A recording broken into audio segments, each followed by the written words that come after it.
E existem algumas críticas que as pessoas fazem ao livro de Jó, querendo descredenciá-lo de alguma maneira, né? Dizendo que é uma história só Que é uma parábola. Mas você acha que isso uma... descredencia o livro? Não, porque existem pessoas que colocam em xeque a canonicidade do livro de Jó, se ele deveria ou não estar no texto bíblico.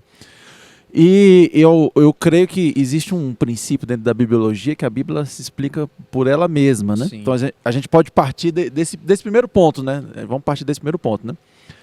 E o texto bíblico trata a história de Jó como uma história literal. Como fato histórico. Como fato histórico. Quando eu digo texto bíblico, eu não estou falando do livro de Jó, eu estou falando dos outros livros da Bíblia que falam do livro. Então, Ezequiel e Tiago, um no Antigo Testamento, Tiago 5:11 no Novo Testamento, retratam Jó como um personagem real, histórico e real. E nós, como acreditamos que essa aqui é a palavra de Deus, tomamos isso aqui como verdade. E isso é até um dos requisitos para a canonicidade do livro. Para a Isso canonicidade no do Antigo, livro. né? E no Novo? Tiago 5:11. Ele trata Jó também como um personagem histórico. É citado tanto no Antigo Testamento como no Novo Testamento. Assim como Jesus faz com o Antigo Testamento, né? Ele convalida, né? Quando Jesus fala do Moisés, Salmos e Profetas, né? A mesma coisa a gente vê em relação a Jó, né? O Antigo e o Novo Testamento. Mas eu perguntei se descredencia ou não, porque esse questionamento é feito com outros livros, como, por exemplo, Jonas.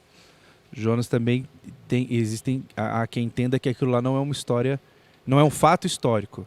É uma história sobre como Deus age, etc., como seria... Uma parábola. Isso. Eu acho que Jesus usou parábolas, né? Não teria problema se Deus fizesse uma parábola, mas não é isso que os outros textos da Bíblia nos dizem. Não nos dizem que isso é uma parábola, uma história. Que houve uma existência histórica. Vamos supor, se fosse uma parábola, não teria problema. Assim, a gente extrairia aquilo que o Senhor está nos ensinando, mas não é isso que os outros textos da Bíblia nos dizem, né? Como tem, por exemplo, em Ezequiel, acho que capítulo 16, que é a maior alegoria da Bíblia, né?